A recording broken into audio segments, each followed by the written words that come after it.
Assalamualaikum warahmatullahi wabarakatuh. Alhamdulillahi wahdah, wassalatu wassalamu ala man la nabiyya ba'dah, amma ba'd. Yang saya hormati Ketua PCMK Nor dan seluruh jajarannya.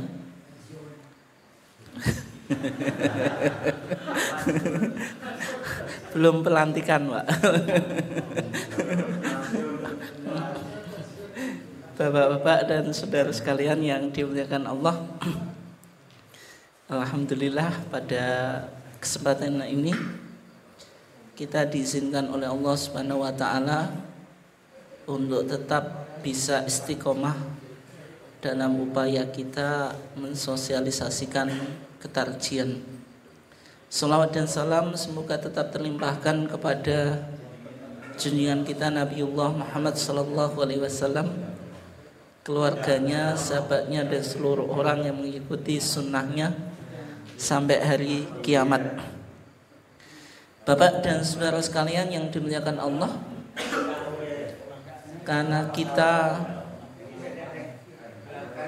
berada di bulan Muharram dan baru saja kita masuk tanggal 1 Hijriah atau 1 Muharram atau 1 Syura. Oleh sebab itu kajian ini menjadi penting untuk kita coba angkat kembali, karena bulan Muharram dan juga orang Jawa nyebut bulan Syura itu bulan yang sangat sakral. Sangat apa? Sakral. Bagi orang Yahudi, kemenangan mereka dari perbudakan Fir'aun itu juga terjadi pada 10 Muharram. Artinya hari kemerdekaan bangsa Yahudi dari penjajahan atau dari perbudakan Fir'aun di Mesir selama 4 abad itu. Selama 4 abad itu tanggal 10 Muharram. Bagi orang Syiah juga sama. Meskipun Syiah itu bukan merayakan ya, sebenarnya memperingati kematian Husain ketika Husain dipenggal di Karbala. Asyura 10 Muharram itu orang Syiah mengenang penderitaan yang dialami oleh Sayyidina Husain, sehingga mereka menyiksa diri mereka. Ada yang pakai kayak itu loh Pak, kayak cambuk gitu sampai punggungnya itu berdarah, atau yang lebih sadis kepalanya itu dipakai pedang gitu sehingga keluar darah. Itu mengenang penderitaan Husain ketika terbunuh tanggal 10 Muharram di Karbala itu. Bagi orang Jawa, bulan Muharram disebut bulan Syura atau sasi Syura. Itu juga sasi yang keramat atau sasi yang angker Pak. Sehingga jenengan sekarang masih ada undangan untuk buan atau enggak? Sudah enggak ada itu. Kalau kemarin libur Pak, sementara libur. Karena enggak berani bikin gawe pada hari Syura. Terus bagi Panji Gumilang tanggal 1 Muharram itu apa? Itu seluruh orang yang bergabung dengan Panji Gumilang atau NII KW 9 itu semuanya mendatangi Az-Zaitun. Nanti ada lempar jumroh, maksudnya lempar uang. Itu diumumkan dan dibacakan. Yang lagi rame di TV kan gitu Pak, tapi nggak tahu bagaimana sebenarnya. Tapi yang jelas di TV beritanya semacam itu. Kenapa kok dipilih sasi Muharram atau bulan Muharram atau sasi Syura? Itu berarti ada kesakralitasan yang berkaitan dengan bulan Muharram. Oleh sebab itu kajian ini Pak, kita coba pahami sebenarnya bulan Muharram itu bagaimana sakralitasnya itu. Maksudnya sakralitas yang sesuai dengan pandangan syar'i, bukan sekedar klinik atau karena ini bulan yang sakral tentu ada ritual atau amalan. Ada amalan yang bagaimana yang dianjurkan oleh syariat, bukan berdasarkan tradisi atau klinik atau apapun lah itu. Nah, itu yang kita akan coba kaji. Tapi sebelumnya Bapak dan saudara sekalian yang dimuliakan Allah, karena bulan Muharram itu salah satu dari 12 bulan. Bagaimana Al-Quran bicara tentang bulan itu. Di surah At-Taubah ayat 36 Allah Subhanahu wa taala berfirman ya. Qala Allahu ta'ala, bukan apa? Bukan qala Rasulullah sallallahu alaihi wasallam fil Qur'anil Karim. Karena dalam pandangan kita Al-Qur'an itu ya secara makna dan secara lafaz dari Allah. Meskipun yang nyampaikan Nabi Muhammad, tapi Nabi Muhammad menerima makna dan menerima lafaz. Sehingga kalau kita bilang Quran itu la yunsabu illa ilallah, tidak disandarkan kecuali kepada Allah. Itu pandangan mayoritas semacam itu ya. Nah, di kitab-kitab fikih kan semacam itu. Imam Nawawi di kitab Thaharah gitu, ketika menjelaskan ayat yang berbicara tentang Thaharah, itu qala Allahu ta'ala wa anzalna apa? Minas sama'i ma'an tahura. Itu qala Allahu ta'ala gitu. Nah, itu. Karena juga secara lafaz dari Allah, bukan hanya secara makna. Kalau secara makna itu Nabi bisa mengekspresikan dengan bahasanya sendiri, tapi dalam pemahaman kita Quran itu secara maknan wa lafdon dari Allah itu. Jadi secara literal dan redaksional itu dari Allah ya. Di sana dikatakan inna iddatas syuhuri indallahi itsna asyara syahran. Sesungguhnya bilangan bulan-bulan indallahi pada sisi Allah itsna asyara syahran, 12 bulan. Fi kitabillah, di dalam ketetapan Allah. Yauma khalaqas samawati wal ardo, pada hari Allah menciptakan langit-langit dan bumi. Kenapa kok langit-langit?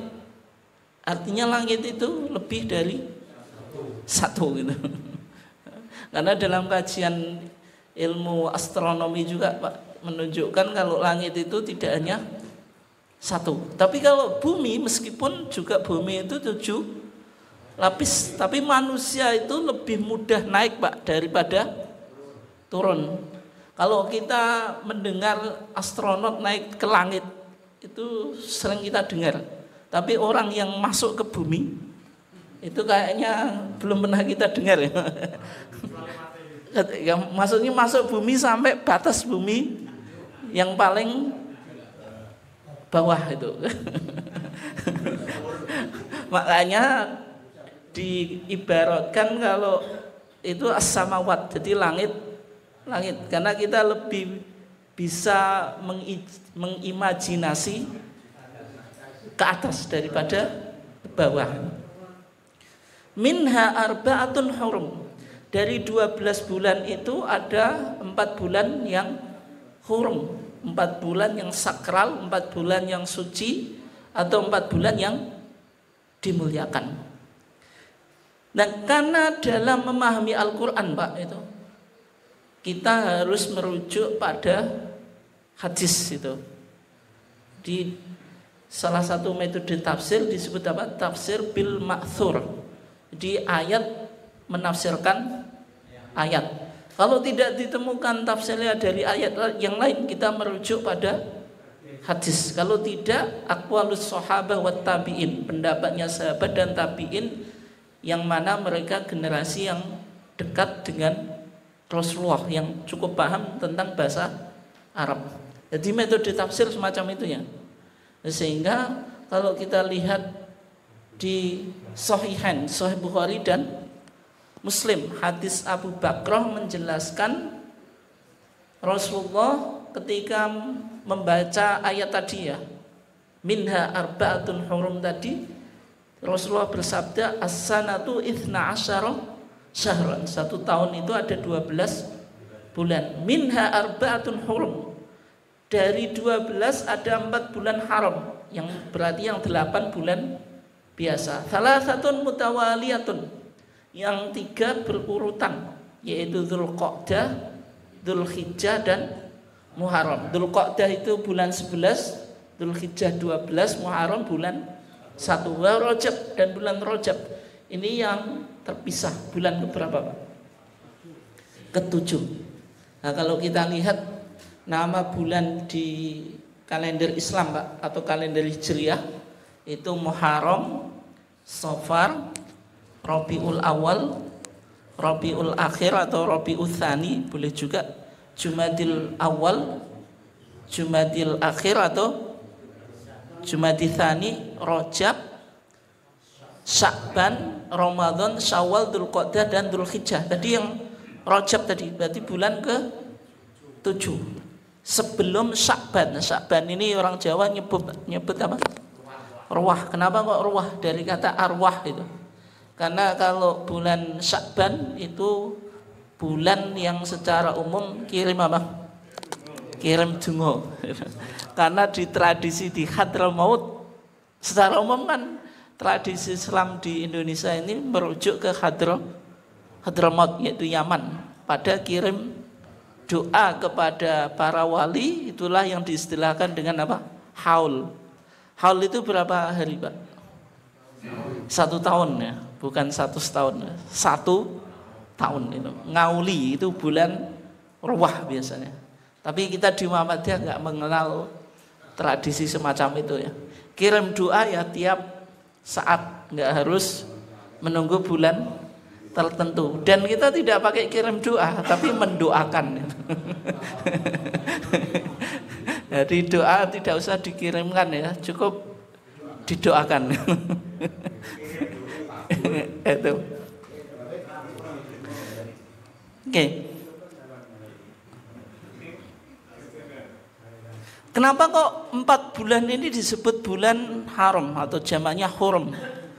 Ya karena dalam sejarahnya bangsa jahiliyah Pak, sebelum Islam itu sudah mengenal bulan ini dan juga mensakralkan. Dan bahkan orang Yahudi, artinya umatnya Nabi Musa juga sudah mensakralkan. Sehingga kalau bulan ini disakralkan oleh orang jahiliyah, itu wajar. Gitu. Dan orang jahiliyah mensakralkan bulan ini dengan apa? Tidak melakukan perang gitu. Jadi sudah terkenal ya kalau bulan ini bulan angker gitu. Makanya pindah ke tradisi Jawa Pak. Kalau bulan apa Muharram nggak boleh bikin gawe. Nggak boleh bikin apa Pak? Gawe, bangun rumah juga nggak boleh ya. Gak wani ya. Oh sedih. Oke. Nah kalau menurut Ibnu Abbas ya, kenapa kok Allah Subhanahu Wa Taala mengkhususkan 4 bulan tadi? Ya karena dianggap suci, kebaikan itu akan dilipat gandakan. Tapi maksiat juga akan dilipat gandakan. Cumanya maksiat dilipat gandakan ini khilaf Pak. Bagaimana maksiat kok dilipat gandakan? Kalau kebaikan dilipat gandakan itu wajar. Tapi yang menjadi masalah bagaimana maksiat kok dilipat gandakan. Oke. Dan kalau kita melihat Ibnu Katsir itu di tafsirnya tafsir Al-Quran Al-Azim, 4 bulan ini dihubungkan dengan manasik Al-Hajj, yaitu apa? Manasik haji dan juga umroh gitu. Misalnya Dzulqa'dah, Dzul itu yang punya, Qa'dah itu duduk, maksudnya bulan untuk istirahat. Artinya apa? istirahat, tidak perlu untuk melakukan peperangan. Makanya dalam ayatnya kan wala tadlimu fihi an pusakum, tidak boleh mendolimi diri kamu. Artinya kalau Dzulqa'dah ya sudah istirahat, melakukan persiapan untuk melakukan ibadah haji. Meskipun haji itu kan punya mikot zamani dan mikot makani. Mikot zamaninya sudah mulai bulan Syawal, Dzulqa'dah, terus Dzulhijjah itu mikot zamani yang berkaitan dengan waktu. Kemudian Dzulhijjah, Dzu itu yang punya Hijjah itu haji. Maksudnya ini bulan haji, kan? Bulan haji. Kenapa? Karena manasik haji itu dilakukan di bulan Dzulhijjah. Mulai tanggal 8 itu disebut Yaumut Tarwiyah. Orang haji pergi ke Mina, melakukan Salat duhur, salat asar, salat maghrib, salat isya, salat subuh. Dikosor tapi tidak usah di jamak. Kemudian meskipun sekarang jamaah haji, kalau jenengan haji pemerintah sudah tidak ke Mina, langsung ke Arafah. Meskipun hukumnya tidak wajib, tapi yang dilakukan Nabi Yaumut Tarwiyah pergi ke Mina. Meskipun sekarang ya langsung ke Arafah. Baru tanggal 9 itu ke Arafah melakukan Pak? Wukuf. Nabi bilang al-hajju Arafah. Wukuf diawali ketika Zawal, matahari sudah condong. Khutbah wukuf atau khutbah Arafah, terus salat duhur sama asar jam'an wa qasron, tapi jamak takdim. Nanti menunggu huruf matahari terbenam. Setelah itu menuju ke Musdalifah. Makanya disebut mabit fi Musdalifah. Setelah sampai melakukan sholat maghrib dan isya jam'an wa qasron, jamak jamak takhir. Kebanyakan orang langsung cari kerikil itu Pak, terlalu semangat. Sholat dulu. Baru setelah itu mabit. Bermabit di Musdalifah, cari kerikil. Meskipun cari kerikil tidak harus di Musdalifah. Kerikilnya berapa Pak? 7 untuk Jumroh Aqobah tanggal 10. Kemudian 7 kali 3 berapa? 21 kali 3 berapa? 63 tambah 7 berapa? 70. Berarti kalau jenengan mau nanti ngambil nafar tsani ya sekitar 70. Nanti pada Yaumun Nahri tanggal 10 Dzulhijjah nanti pergi ke Mina untuk lempar jumroh Aqobah saja. Jumroh Aqobah saja. Setelah itu haju, tapi hajunya sudah diurus. Terus tahallul. Setelah itu kalau yang dilakukan Nabi itu Nabi melakukan tawaf ifadah. Tapi kalau haji sekarang tidak memungkinkan Pak, karena pemerintah menganggap terlalu capek gitu. Sehingga biasanya ya tetap di Mina. Tapi kalau yang dilakukan Nabi kembali ke Mekah untuk melakukan tawaf ifadah. Tawaf ifadah itu tawaf yang wajib Pak kalau jenengan ngambil haji tamat itu. Tawaf yang rukun gitu. Harus melakukan tawaf ifadah. Setelah itu melakukan sa'i antara Safa dan Marwah itu. Itu yang dilakukan Nabi di tanggal 10. Meskipun ini tidak harus berurutan, balang jumroh Aqobah, tahallul, hadyu, terus tawaf sama sa'i ini tidak harus berurutan. Sehingga rata-rata orang haji sekarang tawafnya sama sa'inya setelah nanti selesai mabit di Mina itu. Nah, nanti tanggal 11 melempar 3 jumroh. Kalau jumroh Aqobah tadi ketika waktu duha Pak, Tapi kalau jumroh yang di Mina 3-3-nya dilempar dalam satu hari, itu dari zawal. Meskipun sekarang ramai, makanya ada yang membolehkan sebelum zawal itu, ya kan? Itu diawali dari jumroh apa? Ula, wusta, dan aqobah, itu diurut ya. Ula, wusta, aqobah. Nggak boleh langsung aqobah baru wusta atau ula. Itu dilakukan di 3 hari sambil mabit di Mina. Berarti kalau nanti jenengan ngambil nafar awal tanggal 12 sebelum matahari apa? Terbenam, segera kembali ke Mekah gitu. Itu kalau ngambil nafar awal. Kalau ngambil nafar tsani berarti sampai tanggal 13 gitu. Nah, nanti kalau yang belum tawaf, belum apa?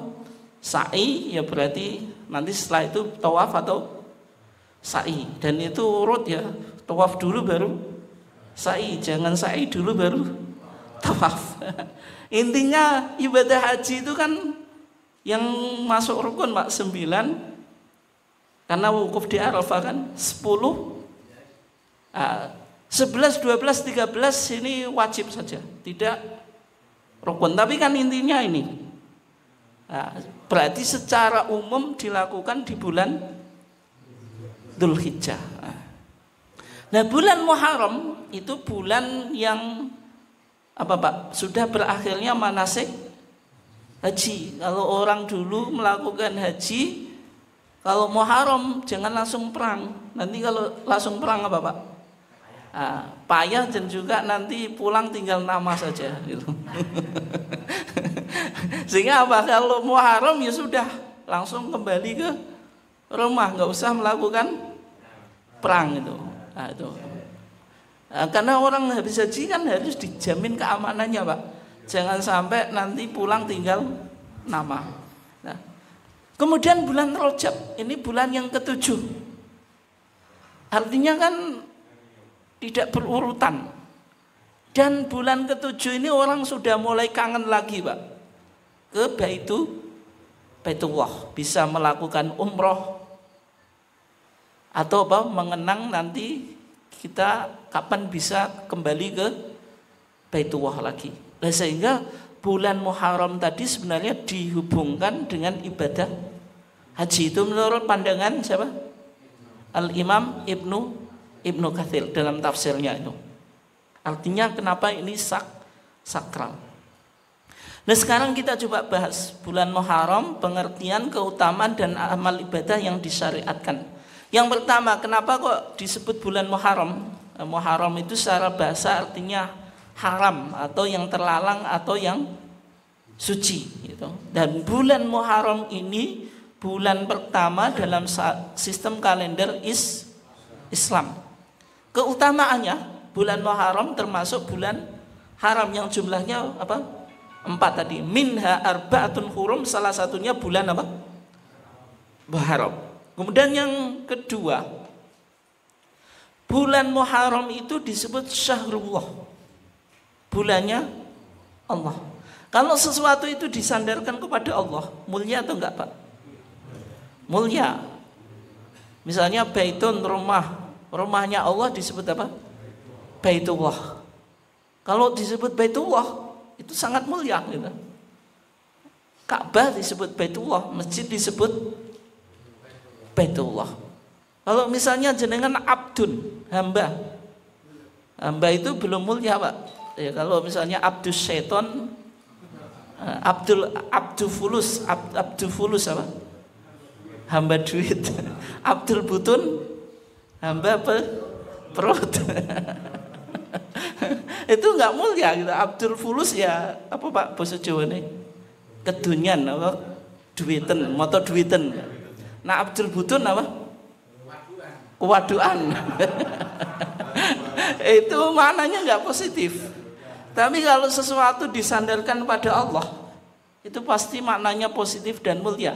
Makanya bulan haram ini disebut syahrullah, bulannya Allah. Makanya Nabi bersabda, afdhalus siyami, seutama-utama puasa ba'da Ramadan, setelah Ramadan, syahrullahil muharram. di bulan Allah yaitu Muharram. Yang menjadi pertanyaan, bulan itu kan semuanya milik Allah. Tapi kenapa kok hanya bulan Muharram yang disebut Syahrullah, Pak? Ya karena mulia dan di situ dilarang berperang gitu. Misalnya bulan Ramadan disebut Syahrullah enggak? Enggak, nak syahrul ibadah mungkin ya. Syahrul apa? Quran ya, karena syahrul Ramadan alladzi unzila fihil Quran. Dan bulan apa lagi? Syahrul Siyam, kutiba alaikumus Siyam. Tapi tidak disebut Syahrullah. Meskipun bulan Ramadan yang lebih mulia daripada bulan haram. Tapi bulan haram ini karena disebut Syahrullah juga ada nilai kemuliaannya setelah bulan Ramadan. Kemudian bulan Muharram ini ternyata oleh orang-orang sebelum kita atau umat Yahudi dan umat Nasrani itu sudah dimuliakan. Sudah dimuliakan atau disakralkan. Yahud itu secara umum keturunannya siapa, Pak? Keturunannya Yakub, karena siapa? Ibrahim itu punya dua anak Ismail dan Ishak. Ishak punya anak Yakub. Yakub ini yang gelarnya Israel.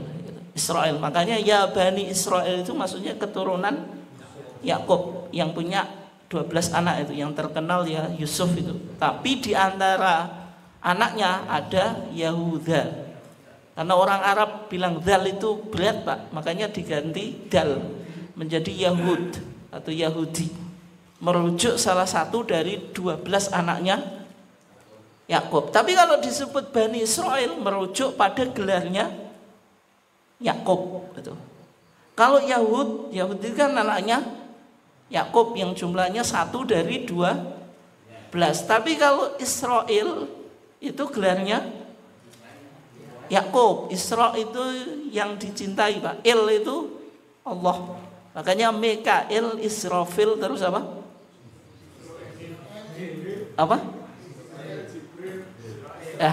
Itu malaikat-malaikat yang sebenarnya dari bahasa Ibrani yang sudah dikenal oleh orang Yahudi. Kalau ada Il itu, Il itu kan bahasa Ibrani. Sikil piring, Pak. Oke. Dalam hadis riwayat Muslim dari Abdullah ibn Abbas ya, ketika Nabi berpuasa pada hari Asyura dan memerintahkan para sahabatnya untuk berpuasa, para sahabat itu komplain kepada Rasulullah. Bagaimana komplainnya? Ya Rasulullah, innahu yaumun tu'adzimuhul yahudu wan nasara. Sesungguhnya itu hari yang diagung-agungkan oleh orang Yahudi dan Nasrani. Artinya sudah disakralkan oleh orang Yahudi dan Nasrani. Kemudian di hadis berikutnya, juga di hadis Ibnu Abbas, ketika Nabi sudah hijrah ke Madinah, Pak. Kan di Madinah itu sudah ada pemeluk agama Yahudi, makanya ada Pak? Piagam Madinah itu kan diantara isinya mendamaikan orang Islam dan orang Yahudi. Ya, ketika Nabi melihat orang Yahudi puasa pada hari Asyura, Nabi bertanya kepada mereka, "Ma hadza? Apa ini?" Orang Yahudi menjawab, "Hadza yaumun shalihun." Ini hari yang soleh, hari yang baik, Pak, bukan hari yang naas atau hari hari sial, enggak. Hadza yaumun shalihun. Makanya tadi aktivis Yahudi ya berani datang ke Zaitun karena hari Asyura itu yaumun saleh. Hadza yaumun najjallahu bani Israil min aduwihim. Ini hari yang mana Allah menyelamatkan Bani Israel dari musuhnya, yaitu siapa? Fir'aun. Artinya Musa mengeluarkan Bani Israel dari perbudakan Fir'aun itu. Ketika sampai Laut Merah disuruh mukul laut itu, kemudian terbelah itu. Orang Yahudi ikut bersama Musa. Ketika sudah sampai tepi laut, disuruh mukul lagi dan Fir'aun tenggelam, dan ternyata jasad Fir'aun juga terselamatkan dan masih tersimpan di Mathaf Tahrir, Pak, atau Museum Negara Mesir, yaitu apa, Tahrir, yang ada di Kairo itu masih, Pak. Fir'aun itu ternyata orangnya cebol, Pak. Cebol itu apa? Pendek gitu. Dan hitam. Gitu. Nggak tinggi gitu. Itu menunjukkan apa? Orang yang pendek tapi memiliki kesombongan yang sundul langit, Pak. Makanya apa? Minta ke Haman atau apa insinyurnya untuk apa? Membangun apa? Gedung.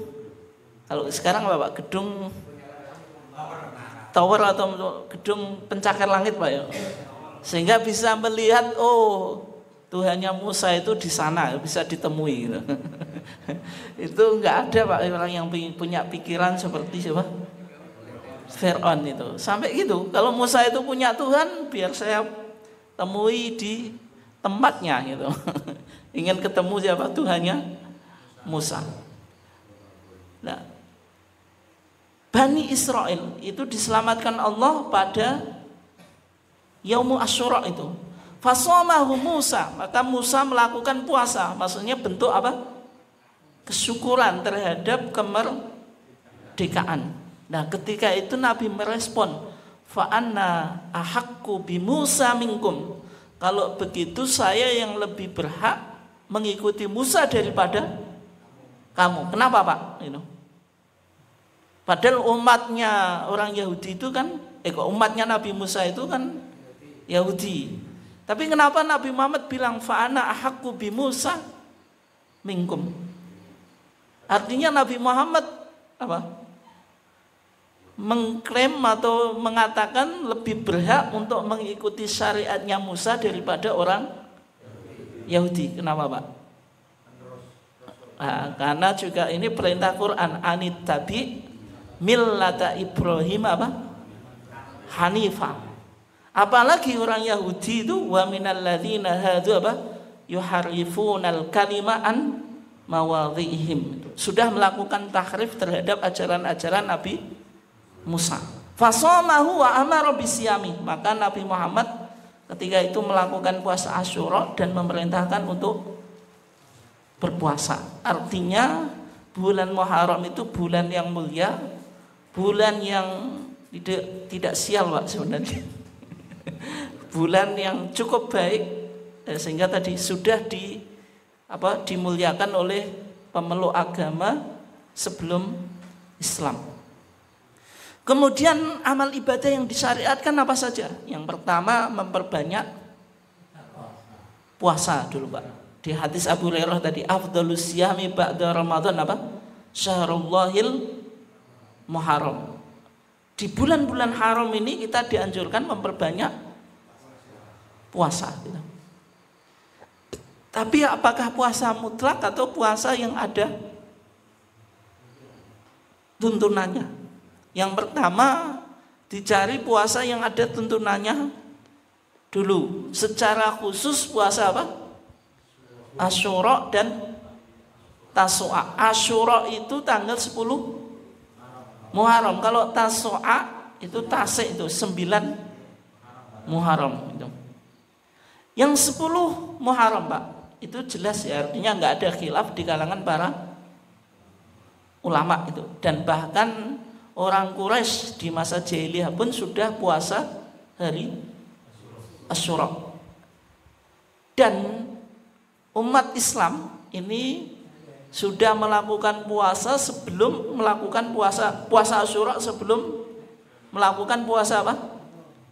Ramadan, sampai datang perintah puasa apa? Ramadan. Faman syahida minkum syahra fal yasum. Itu baru wajib puasa Ramadan.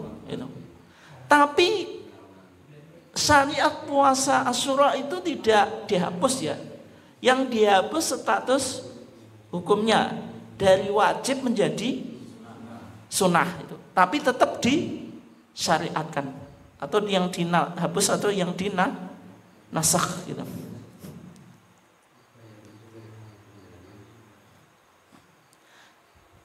Dan puasa Asyura itu Pak, pahalanya apa? Ini lupa enggak kita kutip. Berapa tahun Pak itu? Setahun ya. Kafaratu apa? Sanatin. Penghapus dosa 1 tahun. Lebih mulia mana Pak sama puasa Arafah? Arafah berapa tahun Pak? 2 tahun ya. Sana madhiyatan wa mustaqbalatan, yang lalu dan akan datang. Tapi kenapa kok Asyura cuma 1 tahun, Arafah 2 tahun Pak? Nah gue ini hadis juga yang ngono ya.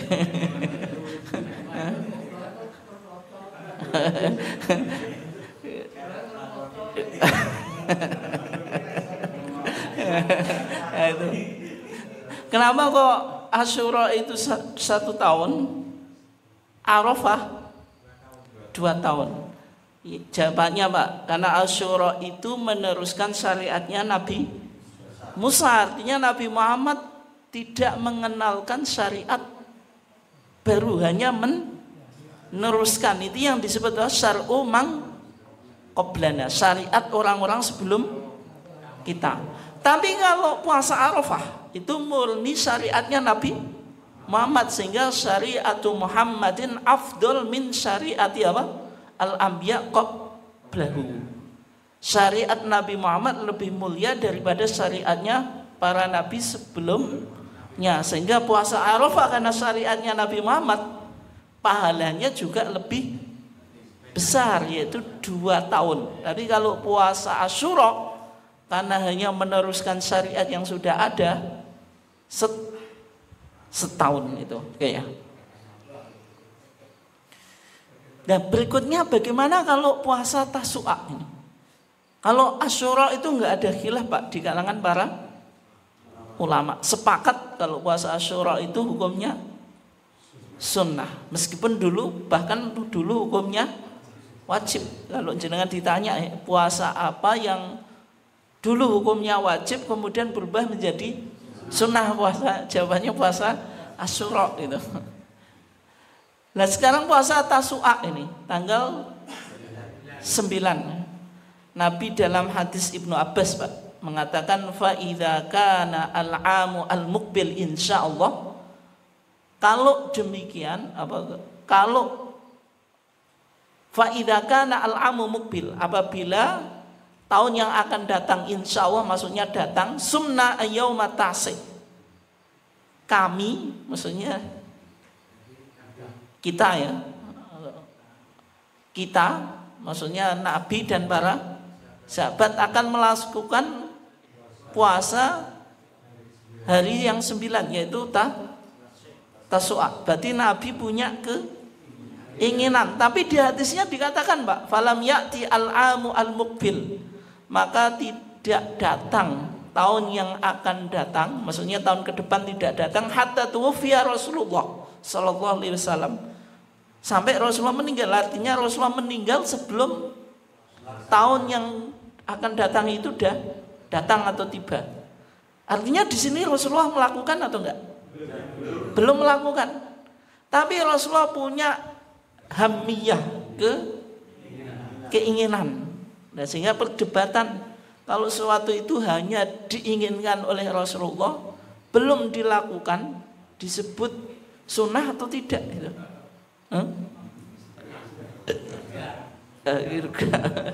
Rasulullah hanya menginginkan sesuatu tapi belum dilaksanakan. Itu kita dianjurkan untuk mengikuti atau tidak? Dianjurkan atau enggak itu? Sunnah itu kan 3 tuh Pak, qauliyah, fi'liyah, takririyah. Nah kalau hanya kehendak atau keinginan itu masuk sunnah yang mana? Nah, sehingga sebagian ahli usul fikih Pak itu menambah ada sunnah hamiyah. Sunnah hamiyah itu apa? Kehendak Rasulullah melakukan sesuatu tapi belum dilaksanakan. Karena keinginan Rasulullah apalagi berkaitan dengan agama pasti ada nilai kebaikannya dan ada dasarnya gitu. Ada apa? Dasarnya, karena wa ma yantiqu anil hawa in huwa illa wahyu yuha gitu. Itu. Nah sehingga puasa Tasu'a itu boleh dilaksanakan gitu. Meskipun belum pernah dilakukan oleh Rasulullah. Sebagaimana Rasulullah ketika kasus sholat Jumat dan sebagian hadis jelaskan kasus sholat apa Pak? Jamaah. Rasulullah kan laqad hamamtu, sungguh saya berkeinginan mendatangi orang-orang yang tidak sholat Jumat atau sholat jamaah dengan bawa kayu bakar gitu. Rumahnya dibakar, diobongi. Itu kan kehendak Rasulullah. Dilakukan Rasulullah atau enggak? Enggak. Tapi kenapa kok ulama memahami hadis ini memberikan indikasi betapa pentingnya sholat jamaah. Dan Imam Ahmad Pak yang sampai mewajibkan sholat jamaah. Ini madhab Ahmad ini agak ekstrim dalam sholat jamaah. Makanya di Saudi kalau sudah waktu sholat jamaah ya semua toko ditutup karena madhabnya Hambali. Satu-satunya madhab yang agak keras, tapi sebenarnya lebih keras madhab Dohiri Pak. Madhab Dohiri itu syarat sahnya sholat. Kalau Imam Ahmad itu menganggap wajib tapi bukan syarat sah. Berarti kalau jenengan nggak sempat sholat jamaah, sholat sendirian, sholatnya tetap sah. Tapi tadi dapat dosa. Tapi kalau madhab Dohiri, ya sholatnya tidak sah karena syarat sahnya sholat.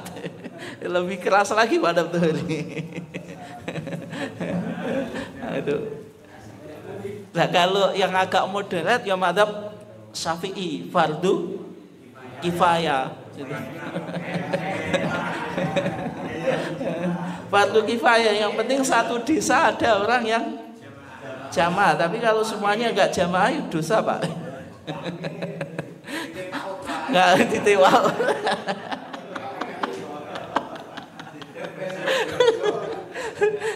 Nabi fardu kifayah tidak semacam itu ya, setang udah dititip wae kan. Fardu kifayah bukan semacam itu maksudnya. Oke. Nah itu kan keinginan Rasulullah, tapi kan tidak dilakukan. Nah puasa Arafah ini kan juga puasa Tasu'a ini juga sama Pak. Di hadis yang lain ya, lain bagi itu kalau saya masih hidup ila qabilin, di tahun yang akan datang. Ini berarti Rasulullah sudah apa Pak ibaratnya? Sudah tahu, punya firasat kalau sudah akan meninggal itu. La asuman natasi. Ini kan pakai apa? Lam takkid. La asuman, nunnya juga nun taukid itu. La asumannya yakti teman-teman. Nah, kayak Jawa kan namanya yakti ya. Teman-teman, yakti tambah teman. La asuman yakti teman-teman poso sapa ingsun at-tasi'a ing tanggal 9. Ini menunjukkan keinginan yang serius Pak, artinya bukan sekedar keinginan biasa. Sehingga di fatwa tarjih Pak, fatwa tarjih, di putusan tarjih di HPT jilid 3 ya, yang Tasu'a ini sudah diputuskan. Jadi kalau di Muhammadiyah Asyura jelas ya nggak ada khilaf. Tasu'a juga sudah diputuskan pakai hadis Ibnu Bas ini. Itu. Ya, meskipun belum banyak diketahui oleh warga Muhammadiyah. Biasanya orang Muhammadiyah cuma Asyura saja. Nah kemudian sekarang status tanggal 11-nya Pak. Tanggal 11-nya. Misalnya Ibnu Qayyim Al-Jauziyah dalam kitabnya Zadul Ma'ad ini menjelaskan ada 3 tingkatan puasa Asyura Pak. Yang pertama tingkatan yang paling sempurna, puasa tanggal 9, 10, 11. Karena di Musnad Imam Ahmad Pak ada hadis Ibnu Abbas, di sana Rasulullah bersabda, sumu yauma Asyura, puasalah kamu hari Asyura. Wa khalifu fihil yahud. Ini Rasulullah memberikan taklil Pak. Ilah, karena setiap ajaran Rasulullah itu Pak, kalau sudah menjadi syar'u man qablana itu diteruskan tapi diberikan nilai baru atau diselisih gitu. Diselisih. Cara menyelisih praktek puasa Asyura orang Yahudi bagaimana? bisa puasa sebelumnya, bisa puasa sesudahnya. Makanya Nabi bersabda apa? Sumu qablahu yauman au ba'dahu apa? Yauman, suruh puasa sebelumnya 1 hari atau setelahnya sehari. Nah, kalau kita ingin menyelisih tradisi orang Yahudi kan bisa puasa tanggal 9 atau 11-nya, Pak. Karena 10-nya kan kita hanya mengikuti orang Yahudi itu. Tapi masalahnya hadis Ibnu Abbas ini dalam kajiannya Syu'aib Al-Arnaud, ini muhakkik hadis ya, maksudnya orang yang melakukan banyak kajian atau memverifikasi status hadisnya ini apa? Dhaif. Sehingga yang tanggal 11 itu dalam kajian tarjih belum ditarjihkan, Pak. Sehingga anjurannya hanya 9 dan 10. Meskipun di beberapa kitab termasuk Zadul Ma'ad, di kalau nggak salah di Tuhfatul Muhtad juga, atau di Anatul Thalibin kalau salah, itu juga menganjurkan tanggal 11. Tapi kadang-kadang di kitab di masyarakat yang sering dipakai, Pak, di masyarakat yang enggak disampaikan. Yang 11 pernah dengar? Enggak tahu. Enggak. Songo sama 10. Tapi yang 11 ini memang hadisnya tadi, Pak, bermasalah, sehingga ditarjih pun belum ditarjihkan. Dan sehingga kalau kita mau puasa, Pak, kalau yang paling sempurna itu tanggal 9 dan 10. Kalau nggak bisa ya 10 saja itu. Meskipun kalau Ibnu Qayyim tadi tingkatan pertama 9, 10, 11. Tingkatan kedua 9 dan 10. Tingkatan ketiga 10 saja gitu. Oke. Kemudian berikutnya memperbanyak amal soleh ya. Amal soleh itu apapun ya, itu ya, termasuk tadi apa, memperbanyak sedekah ataupun yang lainnya. Nah, kalau misalnya mau puasa lebih banyak lagi, bisa nanti digabung dengan puasa Senin Kemis, bisa juga puasa Daud misalnya, Ayyamul Bid gitu. Kalau puasa mutlak belum ada putusannya. Misalnya puasa mutlak itu yang penting memperbanyak puasa di bulan Muharram. Ada tradisi masyarakat, Pak, kalau sudah 1 Muharram sampai 10 itu puasa. Berarti yang sisanya itu puasa mutlak. Tapi kalau ditarjih dicari puasa yang ada dasarnya dulu, Pak, itu. Diutamakan semacam itu ya. Ya misalnya tadi Senin Kemis Daud gitu. Jadi kalau jenengan sekarang mau Daud ya nggak apa-apa nanti. Kemudian Ayyamul Bid dan seterusnya. Tapi kalau yang tadi ya, yang apa? Yang 2 puasa ini, Tasu'a dan Asyura, itu memang ada penekanannya secara khusus. Kemudian ini yang terakhir ya, sebelum kita tutup kajian kita. Di samping itu, Pak, di bulan Muharram ini juga muncul beberapa amalan yang dilakukan oleh masyarakat ya. Misalnya apa? Doa akhir dan awal tahun. Kemarin baca doa atau enggak, Pak? Enggak awal ya. Amalannya apa kemarin? Kalau di tempat saya itu amalannya disebutkan 3, Pak, sama kiainya. Baca kulhu 1000. Baca kulhu 1000, Pak. Terus baca sholawat nariyah 310. Kemudian baca hasbunallah wa ni'mal wakil, ni'mal maula wa ni'man nasir 70. Cumanya kemarin yang saya dengar itu kok dipilih yang hasbunallah wa ni'mal wakil. Yang lebih enteng kok ya. Sing penak itu. Mungkin juga muncul amalan-amalan yang lain, tergantung ijazahnya, Pak ya. Cumanya jenengan pernah dapat ijazah atau enggak ya? Ijab sah ya. Tapi sebelum membahas amalan-amalan tadi Pak, kita coba lihat sebenarnya yang menetapkan penanggalan 1 Hijriah itu siapa? Sudah terjadi di zaman Nabi atau belum? Meskipun bulan itu sudah ada Pak tadi. Kan apa? Yauma khalaqas samawati wal ardh. Orang Yahudi sudah mengenal bulan yang berdasarkan apa? Peredaran enggak orang Yahudi. Peredaran bulan. Orang Kristen peredaran apa? Matahari. Orang jahiliyah juga sudah punya nama-nama bulan Pak. Tapi tahunnya, ini kan orang Kristen baru menetapkan tahun itu kan ketika apa Pak?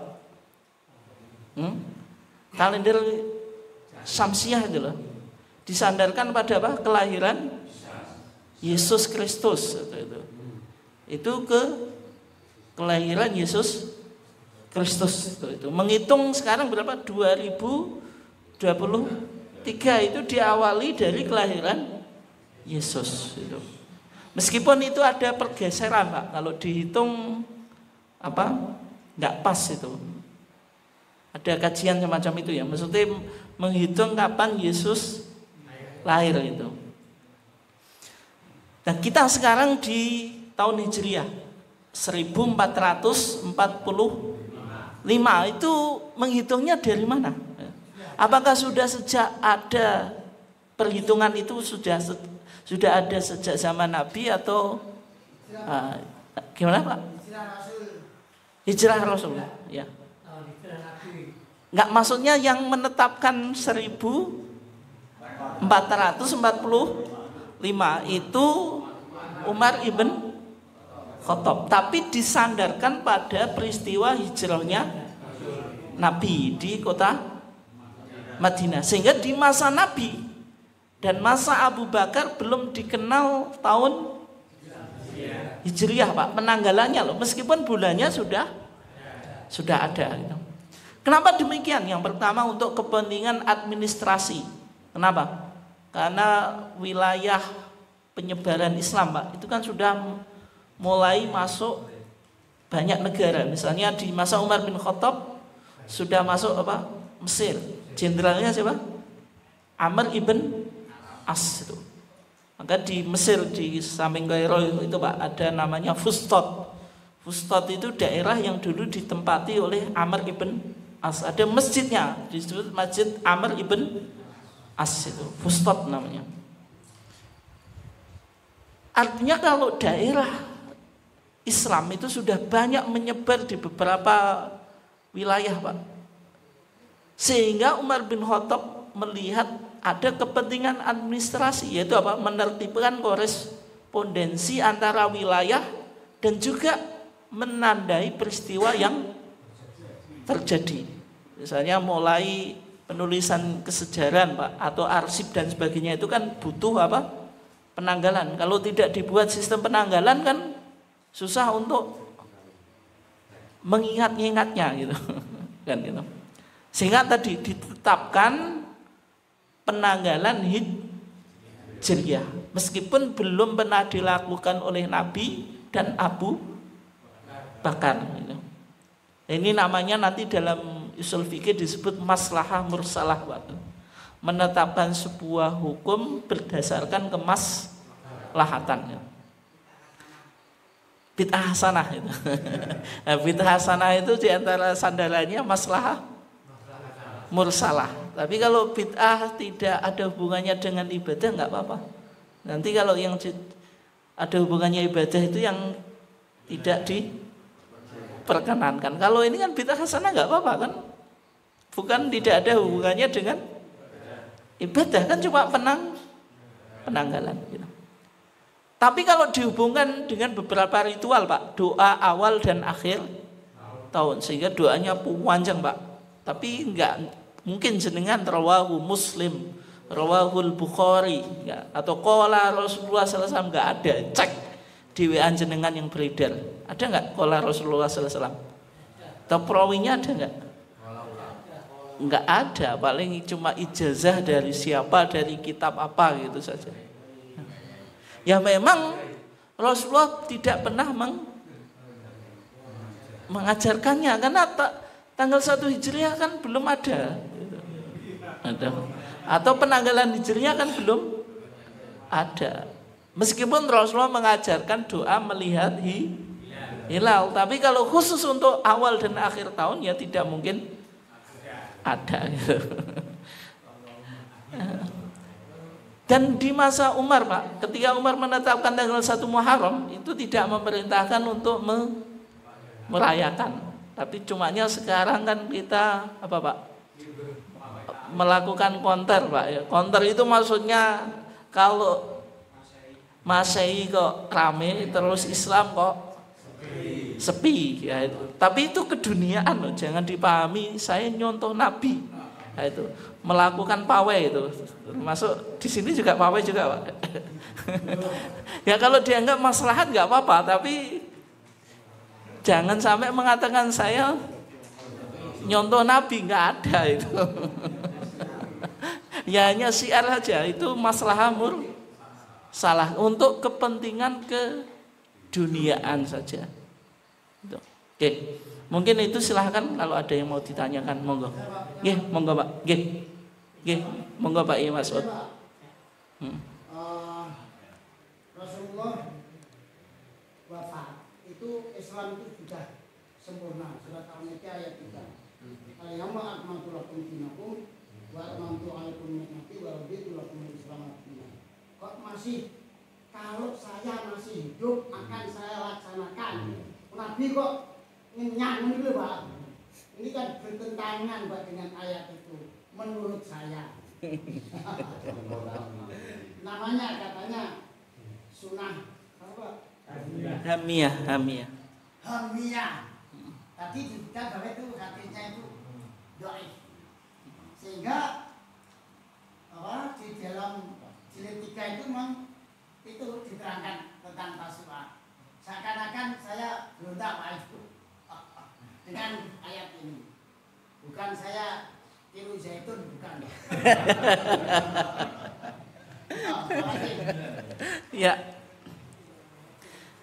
Yang tasu'a itu, Pak, tasu'a itu hadisnya sahih, bukan dhaif ya. Bukan dhaif ya? Enggak, rawahu Muslim, Pak, ini. Fa idza kana al-amu muqbil insyaallah sumna yaumat tasi. Rawahu apa? Muslim. Yang dhaif itu yang bicara tentang 11 itu, Pak. Semua hadis yang berbicara tentang puasa tanggal 11-nya itu yang dhaif. Makanya di Muhammadiyah belum diterima. Nah, kalau tasu'a itu di samping hadisnya dhaif, Pak. Hadisnya sahih. Kalau sahih berarti dari segi validasi atau dari otentisitas tidak ada masalah, Pak. Tinggal mengkaji dari maknanya. Dan secara makna, meskipun tadi riwayatnya nggak ada masalah, tapi di sini kok ada sunnah hamiyah, baru kehendak kok digunakan untuk menetapkan sebuah hukum. Berarti kalau kehendak hanya keinginan, Nabi belum melaksanakan. Tapi yang perlu kita pahami, kehendaknya Nabi, apalagi berkaitan dengan ibadah atau syariat, Pak, pasti itu ada dasar wahyunya. Tidak mungkin Nabi berkehendak melakukan ibadah tanpa ada dasar wahyunya. Artinya ini yang sunnah, yang kita disuruh untuk ta'assi biha. Ta'assi itu mengikuti, bukan karena Nabi itu kan ada sunnah apa, Pak? Sunnah ghairu masyru'ah, Pak. Apa, sunnah yang kita tidak disuruh untuk mengikuti. Misalnya kebiasaannya Nabi makan, minum dan sebagainya itu kan. Dan karena di sini berkaitan dengan apa? Ibadah, ya pasti sunnah yang kita dianjurkan untuk mengikuti meskipun sekedar apa? Keinginan. Nah, masalahnya Nabi ini tidak bisa melakukannya karena udzur, Pak. Udzur meninggal, bukan berarti dasarnya bermasalah, tidak. Karena udzurnya cuma beliau meninggal. Kalau beliau tidak meninggal ya pasti melaksanakan. Makanya lain bagi itu ila qabilin la asumanna. Semuanya pakai ini Pak, takkid ya. Lamnya lamu taukid, nunnya nun taukid gitu. Kemudian Pak, Nggih.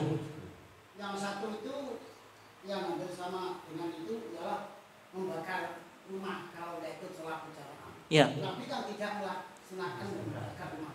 Ya. Kalau dikiaskan dengan itu maka Nabi juga tidak melakukan karena tidak membakar rumah, berarti tidak puasa di bulan di tanggal 9. Itu, Pak. Ya, paham. Nabi kan berkeinginan membakar. Tapi Nabi tidak membakar. Alasannya Nabi apa? Udurnya Nabi kenapa tidak membakar? Enggak gitu. Kalau mau puasa tadi kan kenapa tadi Nabi tidak melakukan? Karena meninggal. Kira-kira keinginan Nabi untuk membakar tadi kenapa tidak dilaksanakan? Hah? Nah itu betul Pak. Karena hanya untuk nakut-nakuti itu. Hanya untuk nakut-nakuti. Tapi membakar itu kan nggak ada hubungannya dengan ibadahnya sholat Pak. Gitu. Tapi kalau ini kehendaknya Nabi itu ibadah, gitu.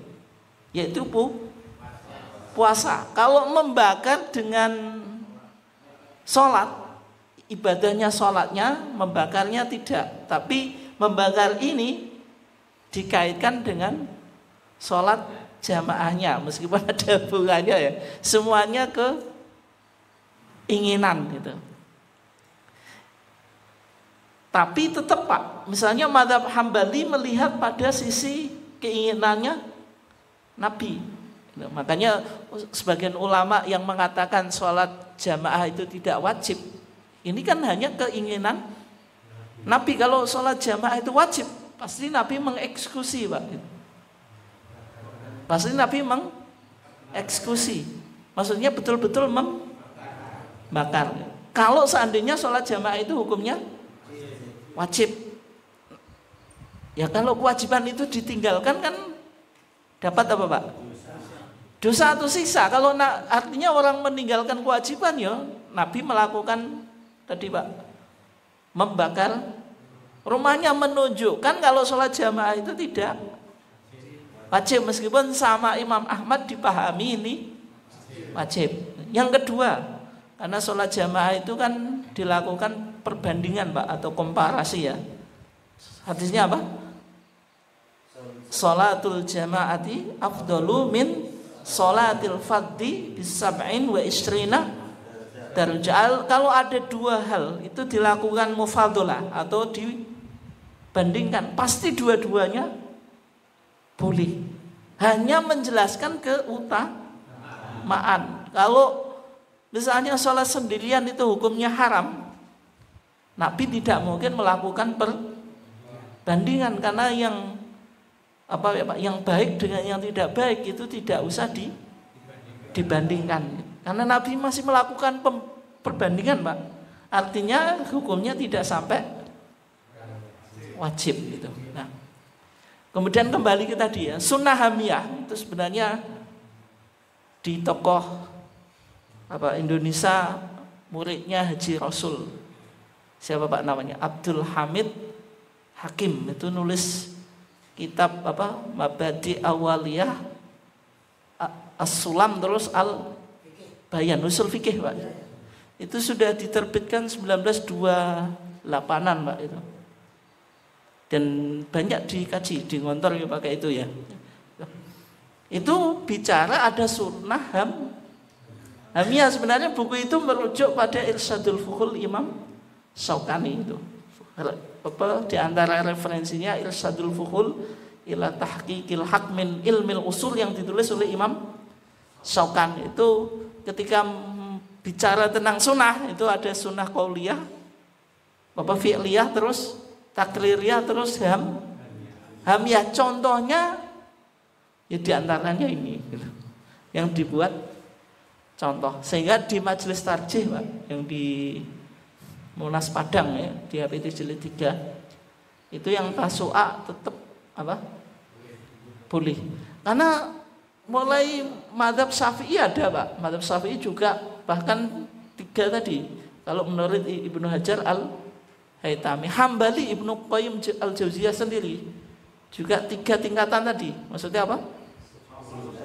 Yang paling sempurna 9, 10, 11. Hanya saja yang 11 ini ditarjih belum, karena hadisnya dianggap masih bermasalah. Yang kedua 9 sama 10. Yang ketiga 10 saja gitu.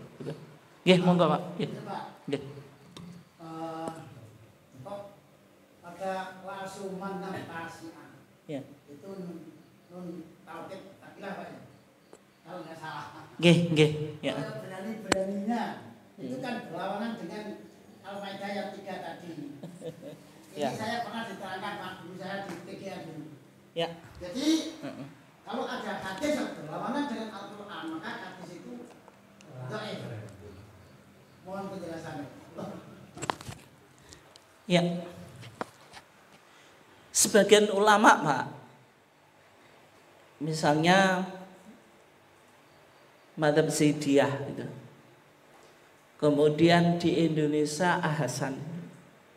Salah satu metode memverifikasi validitas hadis itu diantaranya hadis itu tidak mungkin yu'arid Al-Quran, berlawanan dengan Quran. Berarti ketika ada hadis berlawanan dengan Quran harus dimenangkan Quran, karena Quran itu mutawatir dan juga qat'i. Kalau hadis maksudnya qat'i tsubut, Pak. Qat'i tsubut itu Pak, transmisinya jelas disampaikan secara mutawatir. Meskipun kalau maknanya itu ya apa? Ya ada yang qat'i, ada yang doni. Tapi secara transmisi kan qat'i tsubut atau qat'i itu qat'iul apa? Wurud gitu. Kalau hadis kan masih debatable, lihat statusnya kan gitu. Apalagi ahad kan gitu. Sehingga yang dimenangkan apa? Quran. Ketika ada hadis yang kontradiksi dengan Quran, hadisnya langsung dinilai dhaif. Meskipun terdapat dalam Sahihain, Sahih Bukhari dan Sahih Muslim. Hadis puasa Tasu'a ini kan rawahu Muslim, Pak. Dan secara umum kalau rawahu Muslim ya sahih itu. Tidak diperdebatkan. Kalau metodologi jumhur ulama semacam itu, Pak ya. Kalau rawahu Muslim ya diterima karena talaki al-ummah bil qabul, sudah diterima oleh umat ini pasti sahih itu. Pandangan jumhur ulama. Makanya kalau jenengan baca kitab takhrij hadis, Pak, kalau sudah rawahu Muslim, rawahul Bukhari wa Muslim, itu cuma dikasih nomornya saja, Pak. Oh, ini di Sahih Muslim nomor sekian, nggak usah disebutkan ini perawinya bagaimana, tidak dibahas. Tapi kalau rawahu Tirmidzi dibahas. Kenapa? Karena kalau rawahul Bukhari dan Muslim itu pasti sahih gitu. Nah, meskipun demikian Pak Hasan gitu, dan juga mazhab Zaidi maupun mungkin dosennya jenengan itu kan tergantung buku yang dibaca dari mana, Pak. Dosennya jenengan itu dibenturkan dengan al-yauma akmaltu lakum dinakum. Agama ini sudah sempurna kok gitu. Berarti kalau ada hadis yang menunjukkan ketidaksempurnaan agama ini, sebagaimana contohnya kontradiksi dengan Quran, itu langsung dihukumi ini bermasalah. Dan Ahsan terkadang berani, Pak. Dan di Pak? Namanya lupa. Metode istinbat di Persis juga semacam itu, Pak. Kalau di Muhammadiyah tidak, Pak. Kalau hadis sahih dengan Quran ketika kontradiksi itu tidak dibenturkan, tapi dijamak wa taufik gitu. Dicari bagaimana kita memahami hadis tersebut, tidak langsung ditabrakkan. Yaumut Tasu'a, apakah ini berlawanan dengan al-yauma akmaltu lakum, Pak? Tidak, karena Nabi sudah mengungkapkan lain bagi itu ila qabilin la asumanna tasik. Nabi sudah menyampaikan wahyu tentang puasa Tasu'a kepada umatnya. Masalahnya Nabi tidak melaksanakan karena ada uzur. Tapi kan kita beragama tidak harus sampai sunnah fi'liyah. Kalau kita hanya semua sunnah harus ada fi'liyahnya dari Nabi, Pak, susah, Pak. Karena sunnah itu tetap 3 tadi. Kadang hanya qauliyah saja, fi'liyahnya enggak ditemukan gitu. Kadang fi'liyahnya saja enggak ditemukan, kadang dua-duanya. Makanya ibadah yang paling kuat ya fi'liyah dan qauliyah. Tapi ini jarang, Pak, kalau dihitung gitu. Misalnya jenengan sholat itu kadang di beberapa hal, misalnya banyak lah, Pak. Misalnya kita sholat takbir itu ada qauliyah, ada fi'liyah. Tapi kan tidak semuanya gerakan sholat pasti ada qauliyah, ada fi'liyah gitu. Dan sehingga kalau status sunnah paling tinggi ya ada qauliyah, ada fi'liyah. Setelah itu baru apa? Qauliyah, baru fi'liyah. Karena omongan dengan ucapan dimenangkan mana, Pak? Dimenangkan mana, Pak? Omongan sama ucapan? Dimenangkan ucapan, Pak. Karena kalau omongan dan ucapan keliru, Pak. Omongan dan perbuatan keliru. Ucapan dan perbuatan dimenangkan mana? Qauliyah dan fi'liyah dimenangkan mana?